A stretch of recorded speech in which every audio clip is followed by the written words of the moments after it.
এসেছি মানে দর্শন করার জন্য। ও আচ্ছা আচ্ছা, শোনার জন্য।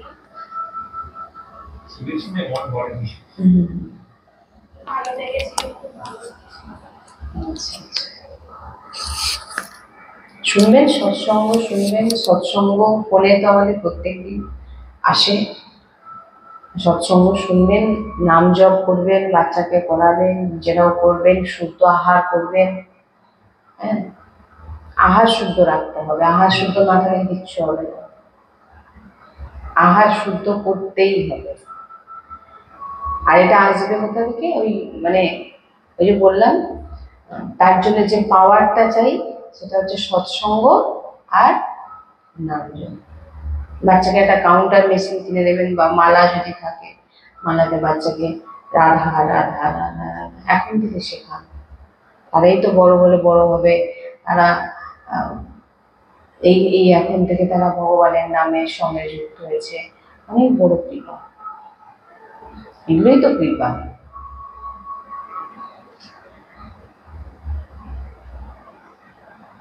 ছোট ছোট বাচ্চারা যখন আসে আমি খুব খুশি হই, কারণ ভাবি যে যে সময়টা ওদের বেশিরভাগ দেখবেন মা বাবারা যে ভক্তি থেকে দূরে রাখে, এই বয়স থেকে নিরামিষ খাবি, মানে আমার এখানেও অনেক বাচ্চারা আসে, মানে সবসময় আমি সবাইকে বলেও থাকি যে আহার শুদ্ধ করান বাচ্চাকে।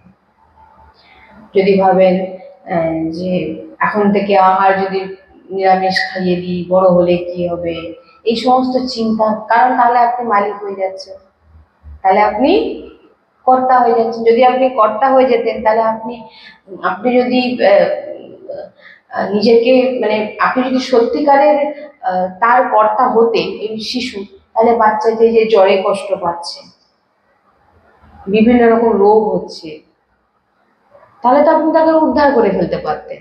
এই ছোট ছোট বাচ্চাদের কত জ্বর হচ্ছে, অসুখ হচ্ছে, অসুস্থ হচ্ছে, তাহলে তো আপনি পারতেন যে না না আমি তো ওর মালিক, আমি এগুলো হতে দেবো না। আপনি আটকাতে পারছেন কি? পারছেন? পারছেন কি? কেন? কারণ আপনার হাতে কিছু নেই, আপনাকে সেবক হিসাবে রাখা হয়েছে। যে এসছে পৃথিবীতে তার সমস্ত খাওয়া দাওয়া, তার পুরো দায়িত্ব কিন্তু ভগবানের, এবং ভগবান সব কিছু ব্যবস্থা করেই তাকে পাঠিয়েছে। সে আসার আগেই তার দুধের ব্যবস্থা হয়েছে, হয় না? তাকে আপনাকে শেখাতে হয় যে এইভাবে দুধ খেতে হয়, সে তো তখন জানেই না। তার মুখে নিয়ে গেলে সে কিন্তু খাওয়া শুরু করে দিচ্ছে। কে শিখিয়েছে এগুলো? কে করেছে? দাঁত ছিল না, তারও খাওয়ার ব্যবস্থা করে দিয়েছেন, আর আজ দাঁতও বেরিয়ে গেছে, আজও তবু খাওয়ার ব্যবস্থা করে দেবেন। বৃন্দাবনে খুব সুন্দরভাবে প্রসঙ্গ আছে, যখন দাঁত ছিল না তখন দুধ দিয়েছে, এখন দাঁত হয়েছে, এখন কি তার জোগাড়ও ভগবান করে দেবেন। চিন্তার বিষয় না। আমি যদি চিন্তা করি আমি করব, তাহলে তুমি তো তাহলে এখনো তাহলে তুমি কিছুই জানো না। কারণ আমি করব এই ভাষাটা যদি থাকে যার ভিতরে, সে কখনো ভক্ত হতে পারে না। ভক্তের ভিতরে কখনো আমি কথাটা আসবে না। হ্যাঁ, এই জন্য বলছে যে বাচ্চাকে বা বৃদ্ধ এখন নামের আশ্রয় নেওয়া, বৃদ্ধদের নামের আশ্রয় নেওয়া। যেহেতু সারা জীবন ভজন হয়নি, মন চঞ্চল, মৃত্যুর সময় কি হয় আমাদের সামনে,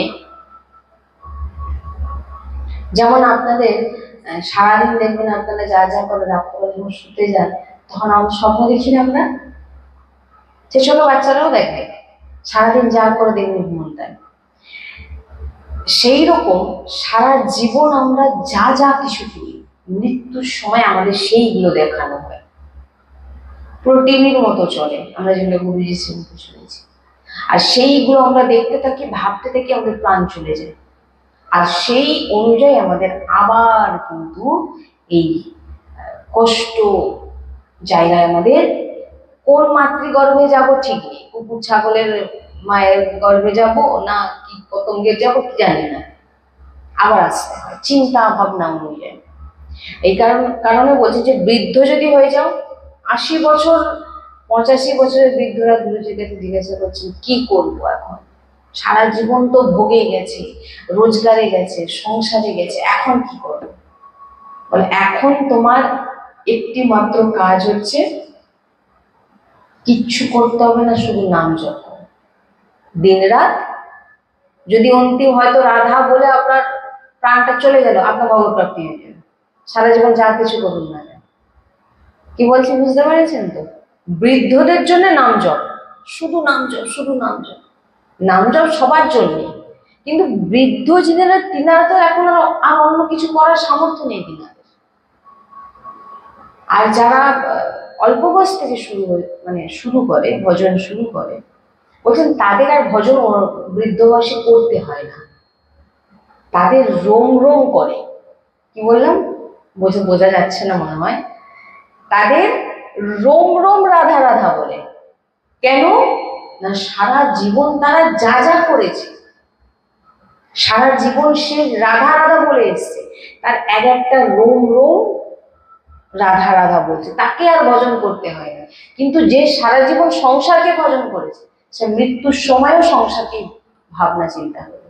কিন্তু যদি ভুলে যদি তার ভিতরে নাম চলে আসে, সাধারণত আসে না, যদি এসে যায়, হয়তো রাধা, এই জন্য গুরুজি বলে নাম ধরে না, যা যেমন অবস্থা হোক নাম ধরে না, রাধা রাধা রাধা রাধা সবসময় জিহ্বা দিয়ে রাধা রাধা রাধা, বা আপনার গুরু প্রদত্ত যে নাম। আমাকে জিজ্ঞাসা করলে আমি তো রাধা নাম ছাড়া কিছু জানি না। আর আপনাদের যদি গুরু থাকেন, গুরু প্রদত্ত যে নাম দিয়েছে সেই নিরন্তর উঠতে বসতে খেতে শুতে সেই নাম উচ্চার, সেই নাম উচ্চার। যে কোনো মুহূর্তে প্রাণ যদি চলে যাবো ভগবত শ্রীজির কাছে চলে যাবে।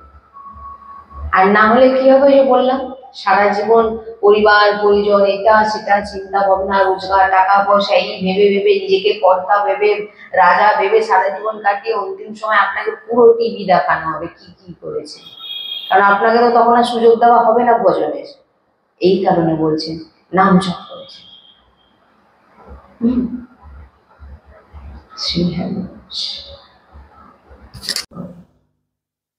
ভগবান দিবারাত্রি ভাবে নিনি আমার শ্রীজির সেবা করে।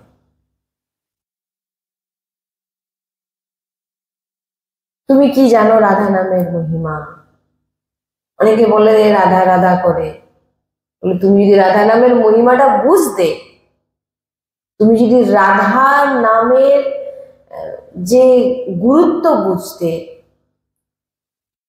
তাহলে তো তুমি তোমার মুখ থেকে এই ভাষাটা কখনো বেরোতই না, জানে না বলে। তাই শ্রীপাদ জি মহারাজ বলছেন যে যারা এরকম কথা বলে আমি তাদের সঙ্গে কথা বলি না।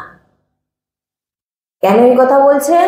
কারণ বলছেন যারা যে বিষয়টা নিয়ে জানে না, সে যতটা জানে সে ততটার মধ্যেই স্থির, সে ততটাই জানে, এর থেকে বেশি তুমি জানো না।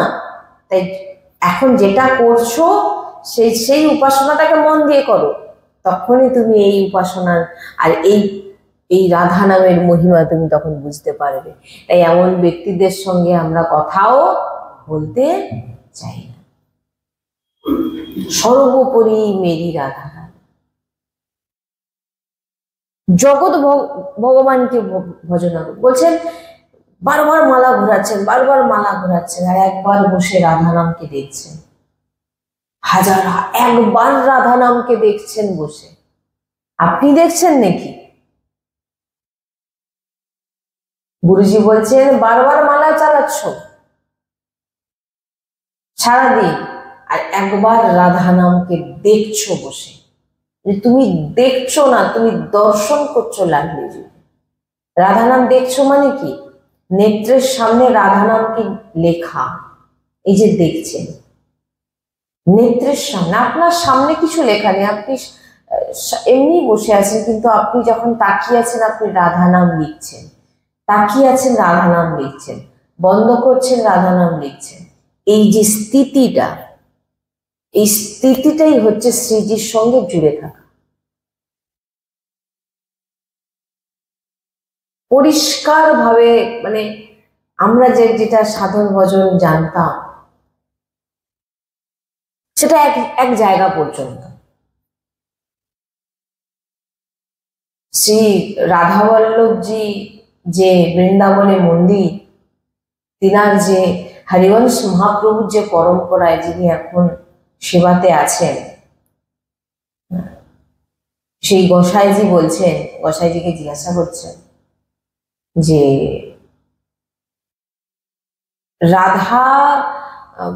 রাধা বল্লভ সম্প্রদায়ে কি রাধা অষ্টমীতে কি ব্রত করা হয়?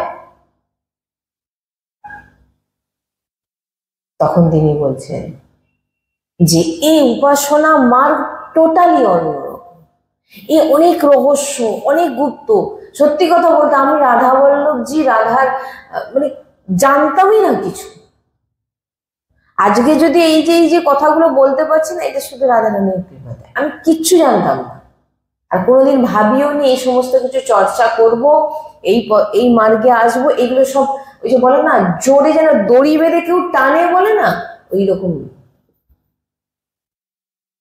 এখানে কি গোসাইজিকে জিজ্ঞাসা করছেন, এখনো এই কিছুদিন আগেকার কথাই বলছি, তো উনি বলছেন আমাদের গুরুজিরও গুরুজি তিনি রাধা বল্লভ যে মন্দিরের যে গোসাই আছেন একজন, এখন যিনি সেবাতে আছেন, হরিবংশ মহাপ্রভুর যে পরম্পরা,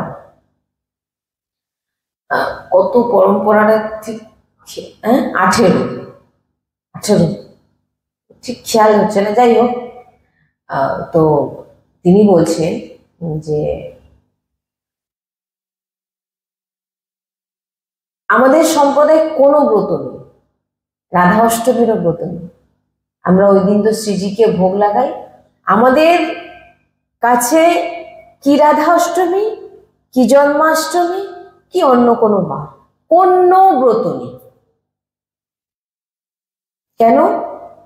তিনি যেটা বলছেন, সেই গোসাইজি বলছেন যে কোনো ব্রত করে আমরা নিজেকে উৎসাহ রাখতে পারি না। মানে যেটা বলছেন উনি, কোনো অনুষ্ঠান করতে গিয়ে যদি আমি উপোস থাকি, বলছেন তাহলে তো আমাদের সেই যে উৎসাহটা সেটা থাকে না। আর আমরা শ্রীজির সহচরী, শ্রীজিকে যেমন ভোগ লাগাচ্ছি আমরা ভোগ পাই। আর আমাদের কোনো অনুষ্ঠান নেই, আবার প্রত্যেক দিন অনুষ্ঠান। আপনারা রাধা বল্লভজি মন্দিরে যাবেন, প্রত্যেক দিন বেহুলা বিবাহ, প্রত্যেক দিন দেখুন বিবাহ হচ্ছে, লাডলি লালের বিবাহ চলছে। যেমন সখী সহচরীরা কি এক জায়গায় বসে আছে, খাওয়া দাওয়া হয়ে গেল, এই চল না আজকে এই অনুষ্ঠানটা করি। গোসাইজি বলছেন যে আমাদের কোনো এই দিন যে এই নিয়ে অনুষ্ঠান হবে ওরকম না। আজ অনুষ্ঠান এখনই মনে হলো প্রসাদ পাওয়ার পর আজকে আমাদের বিয়ে হবে, প্রিয়া প্রিয়তমে সখী সহচরী বিয়ে দিচ্ছে। আজকে রাধা বল্লভ যুগে এইরকম একটা সাজিয়ে আমরা আজকে নৃত্য করব। মানে সখী সহচরীর মধ্যে যে জিনিসগুলো ঘটে, নিভৃতি নিকুঞ্জের মধ্যে যে জিনিস ঘটে, সেই জিনিসটাকেই তিনি বলছেন যে এটা ওই যে বললাম না, বেদ পুরাণ সব পছিহায়, এখানে কোনো নিয়ম চলে না। নিয়ম ভক্তদের জন্য, সব নিয়ম পালন করতে হবে, ব্রত করতে হবে, সব যা যা বলা আছে সব করতে হবে। কিন্তু রাধা উপাসী আর আমাদের রাধা বল্লভ সম্প্রদায়, আমাদের আচার্য পরম্পরা অনুযায়ী আমাদের কোনো ব্রত নেই, আমাদের কোনো অনুষ্ঠান নেই, কিন্তু প্রত্যেক দিন অনুষ্ঠান চলছে। রাধা বল্লভ মন্দির আপনি গিয়ে দেখুন, দেখবেন ফুলের পরে যে সামনে কি ফুলের মালা টালা পরে একেবারে বাবু বসে আছেন, লাডলি লালের বিবাহ অনুষ্ঠান চলছে। বিভিন্ন রকম লীলা সখী সহচরীদের সঙ্গে। যে গোসাই আছেন উনি কে? হরিবংশ মহাপ্রভুর পরম্পরা, বংশী অবতার যিনি হয়েছেন, ভগবানের যে লাডলির যে সহচরী, হরিবংশ মহাপ্রভুর পরম্পরা, তিনি বলছেন যে যখন যেটার মনে আসে শ্রীজি প্রেরণা দিল, এই অনুষ্ঠান এক্ষুনি হবে। এক অদ্ভুত গুপ্ত রহস্য, স্বয়ং গোসাই বলছেন রাধা বল্লভজি। এই রসে ডুবতে গেলে আপনি কোনোদিন ডুবতে পারবেন না। কেননা আমরা পুরোপুরি ব্রহ্মার আন্ডারে, কারণ আমাদের পুরো সৃষ্টি ব্রহ্মার। আরে ব্রহ্মা ভগবানের লীলাকে বুঝতে পারছে না, তো ভগবান যার মহিমাকে বুঝতে পারেন না, তো আমরা ব্রহ্মার সৃষ্টি বুদ্ধি আমাদের, আমরা কি করে সেখানে পৌঁছাবো? আমাদের কি মনে হবে এটা কোনো কিছু ব্যাপার নাকি, কি ব্রত নেই কি, এটা কোনো এ নাকি, এসব বানানো এ অমুক, এটা মনেই হবে। কেন? আমাদের বুদ্ধি সেখানে নেই। আর কাদের মধ্যে এমন ভাবনা এসে যায়, ডুবে যায়, এই এই এই সমস্ত রসে ডুবে যায়, যাদের উপর শ্রীজি প্রথম সহচরী কৃপা হবে, অষ্টসখীর কৃপা হবে, হরিবংশ মহাপ্রভুর কৃপা হবে, তবেই সে রাধা বল্লভ সম্প্রদায় গিয়ে যুক্ত হতে পারবে, এবং তবেই সে রাধা রাধা রাধা নাম বৃন্দাবনে জ্ঞানে আপনি কেন শুধু রাধা রাধা শুনেন? বুঝলেন, আমি এই প্রসঙ্গটা আগে একবার বলেছিলাম, বলে রাধা অষ্টমীতে বর্ষানাতে অভিষেক হচ্ছে, লাডলিজুর একার অভিষেক হচ্ছে। তো একজন এখন জিজ্ঞাসা করে ফেলেছেন, আচ্ছা লাডলিজুর একা কেন, লালজু কোথায়? বলে এখানে কোনো লালজু থাকে না, এখানে শুধু লাডলিজুর রাজ চলে। লালজু কোথায়? না দেখো ওই যে ভক্তরা দর্শন করছে না, ওইখানে তোমার লালজু মনে হয় দাঁড়িয়ে দর্শন করছে আমাদের লাডলিজুকে। এই মহিমার এই সমস্ত রহস্য বুঝবে কি? মানে আমাদের বুদ্ধির সামর্থ্য নেই, এই পূর্ণরূপে আচার্য কৃপা, লাডলির কৃপা হলেই সম্ভব, যে তার আর দ্বিতীয় জন্ম কোনোদিন হবে না, যে রাধা উপাসী হয়ে গেছে। কি বলছেন? যে আপনি এই যে বসে বসে রাধা নাম একবার দুবার দর্শন করলেন বসে,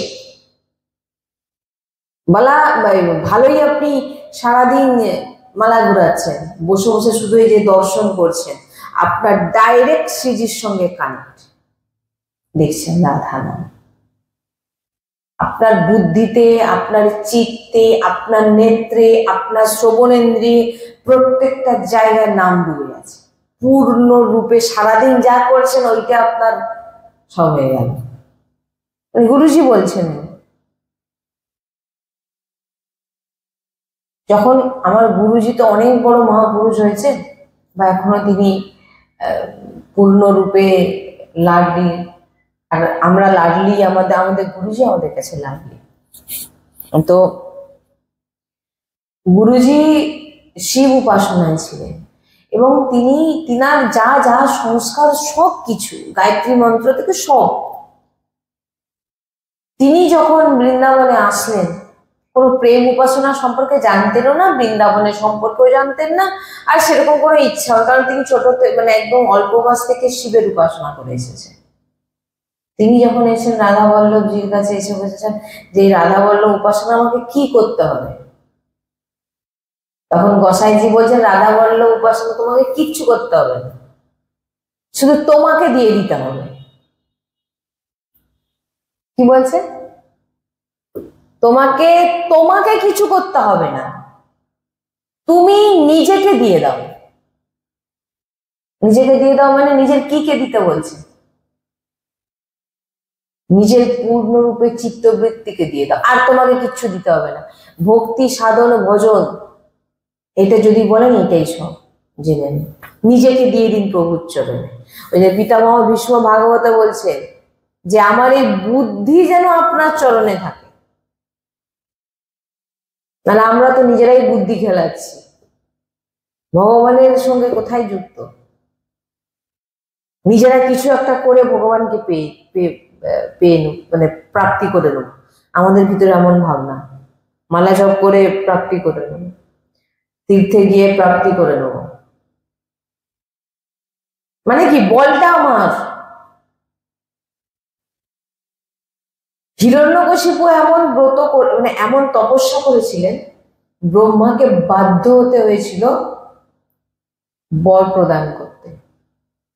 আর ওই ছোট্ট বাচ্চা প্রহ্লাদজি যে বরগুলো প্রাপ্ত হয়েছিল, ব্রহ্মা তার পুরো একদম তাকে ছাই করে দিল পুড়িয়ে। প্রহ্লাদজি কি করলো? ভগবানকে প্রকট করিয়ে দিলেন, এমন প্রকট করালেন যা যা বর প্রদান, জানেন তো এটা কি কি বর প্রদান করেছিলেন? আমাকে অস্ত্র শস্ত্র দিয়ে মারা যাবে না, ঘরের মধ্যে মারা যাবে না, আকাশে মারা যাবে না, বিভিন্ন রকম ভাবে মারা যাবে না। নৃসিংহ ভগবানের অবতার কেন এমন হয়েছে? তার ভক্তের জন্য। তপস্যা, ভগবান বলছেন যে আমাকে যদি কেউ বাঁধতে পারে সেটা হচ্ছে শুধু প্রেম। আর এই প্রেমের মূর্তিমান স্বরূপ হচ্ছে লাডলিজি। ভগবান একেবারে গলে যান। সামান্য একটু দেখুন না, আপনি এই এই সৃষ্টির মধ্যে যদি প্রেম দেখেন, এই যে ভক্তদের মধ্যে এই যে প্রেমগুলো দেখছেন না, এগুলো ছিটে ফোটা। আর লাডলিজি হচ্ছে সিন্ধু। ভগবান রাধারানীকে দেখলে নিজেকে কোনো নিজের কোনো ঠিক ঠিকানা থাকে না, নিজে মূর্ছিত। এগুলো নিকুঞ্জের লীলার কথা, যে ভগবান কি হয়ে যায়, মূর্ছিত হয়ে পড়ে যায়। তখন ললিতা বিশাখা সখী এসে লাডলিকে, লাডলিজু দেখো লালজুর কি অবস্থা, বেচারা লালজু আপনাকে দেখে পুরো, লাডলিজুর মুখের দিকে তাকাতে পারে না। ভগবান শ্রীকৃষ্ণ যখন দাঁড়িয়ে থাকে নিকুঞ্জে, লাডলিজুর কোথায় তাকায়? চরণের দিকে তাকিয়ে থাকে, নিচের দিকে তাকিয়ে থাকে, নেত্রে নেত্রে মেলাতে পারে না, সক্ষমতাই নেই। নেত্রে নেত্রে তাকাতে গেলে মূর্ছিত হয়ে যাচ্ছে, নিচের দিকে তাকিয়ে থাকে। এই অদ্ভুত নিকুঞ্জের রস। এখানে বলছেন যে রাধা নাম উচ্চারণ করছেন, যে রাধা নাম জপ করছেন, যে রাধা নাম দেখছেন, আপনার নিশ্চিন্ত, আপনাকে আর কখনো মাতৃগর্ভে আসতে হবে। হরিবংশ জপ করছেন, কিন্তু প্রপঞ্চ করা চলবে না। ঠিকই আছে, যা যা বলা হচ্ছে এগুলো করলে আর কোন চিন্তা নেই। প্রপঞ্চ করা যাবে না, কাউকে দুঃখ দেওয়া যাবে না, কারোর সঙ্গে খারাপ ব্যবহার করা যাবে না, মৌন থাকতে হবে। তারপর দেখুন রাধারাম কি চমৎকার করে। এই জন্য বলছেন যে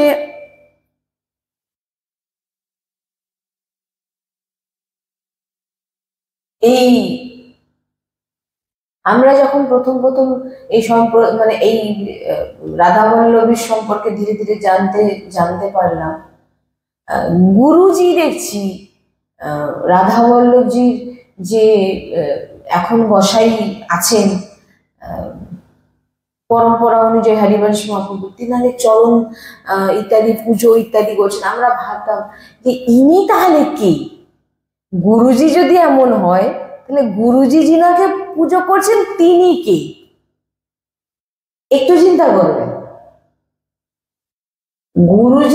আমরা গুরুজিকে কি করি, গুরুজি আবার যিনাকে মানে পুজো করছেন তাহলে তিনি কি? এর বর্ণনা কেউ দিতে পারবে? তিনার চরণ ধুচ্ছেন, তিনার চরণামৃত পান করছেন গুরুজি, তিনার চরণকে মহাবার দিচ্ছেন, ফুল দিচ্ছেন, প্রণাম করছেন, তিনার পুরো, তার মানে তাহলে ভাবুন তিনি কি? সব অবতার, সহচরী, সব তিনার সবাই পরম্পরা মানে কি সব সহচরী।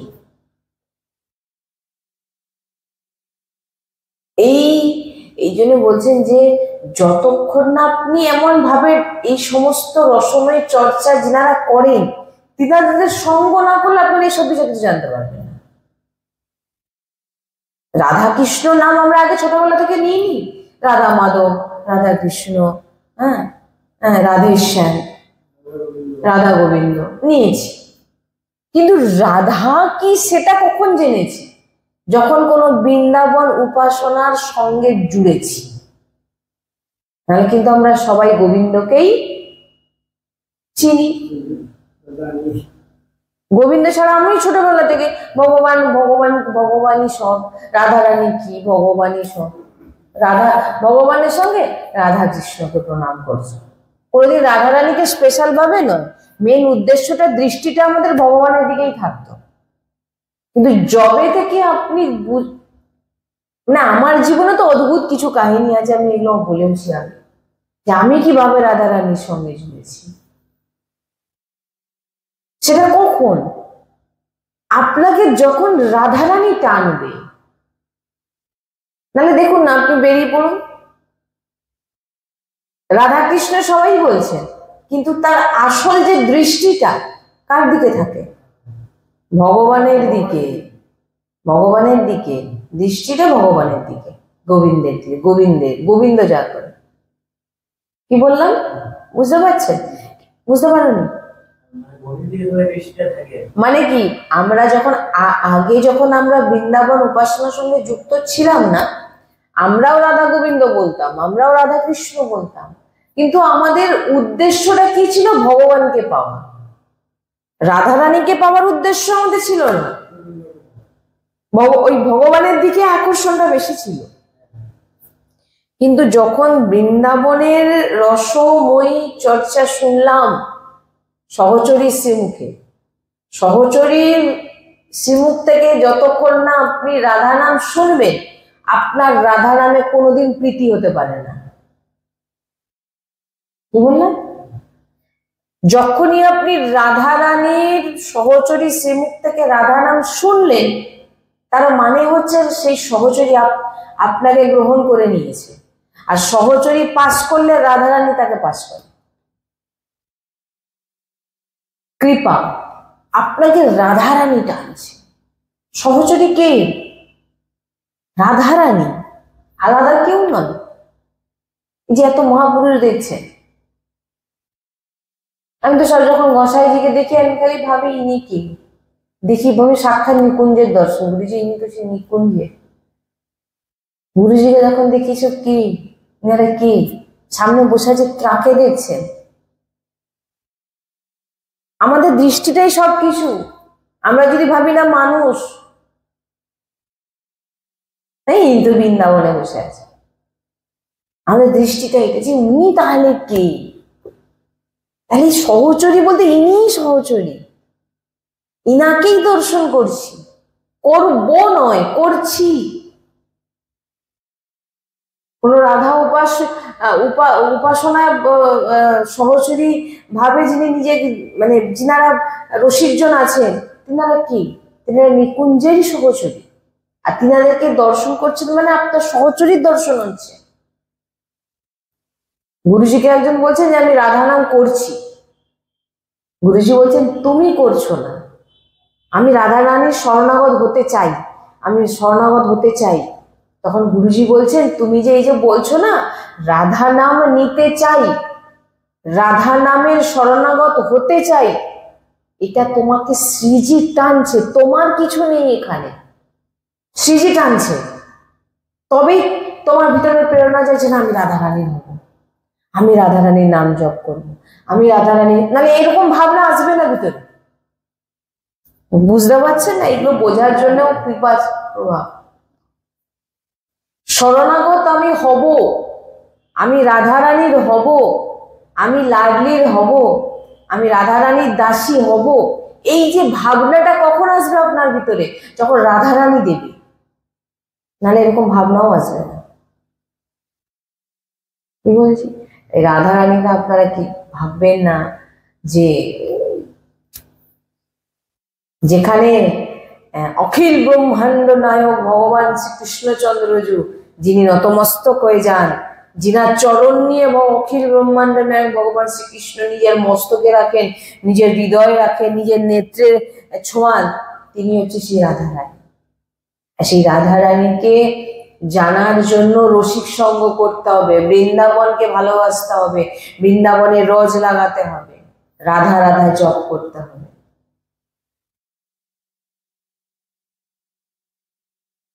এই চর্চা এই কারণেই যে হোলি আসছে,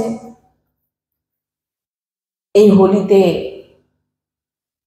যাতে আমরা প্রিয়া প্রিয়তমকে খুশি করার জন্যই হোলি করি, হোলিতে আনন্দ উৎসব করি।